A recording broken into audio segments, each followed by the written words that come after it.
najťažšie. Musíme sa skoncentrovať, musíme urobiť všetko v zápase preto, aby sme ho dotiahli do víťazného konca. Povedali sme si to pred zápasom, chceli sme sa rozlúčiť s týmto fantastickým publikom, víťazstvom, lebo túto jarnú časť sme mali veľmi úspešnú, získali sme veľa bodov a za to chcem chlapcom veľmi, veľmi poďakovať za prístup, za maximálnu koncentráciu a niektoré veľmi, veľmi výborné výkony ako v bránke Bohuž, Halgáš, ale všetci hráči, ktorí sa na ihrisku pohybovali, odviedli maximum. K účinkovaniu tohto ročníka v Extralige bol rôzny.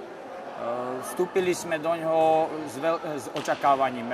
Prvý zápas v Bratislave nám vyšiel, potom prišiel rád prehratých zápasov.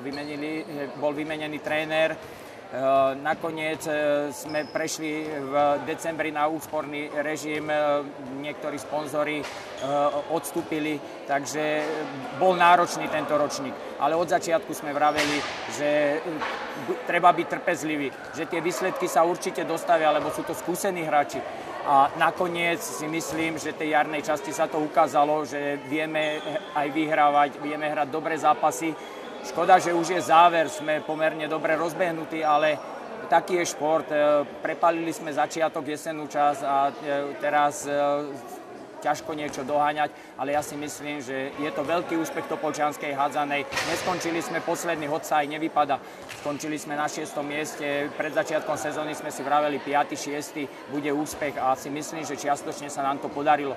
Ale o to som radšej, že sme opäť zaplnili halu, ľudia sa naučili chodiť na hádzanú a ja si myslím, že videli veľmi dobré zápasy a boli vďační, boli super a si myslím, že vždy sa nám potleskom a fandením odvďačili.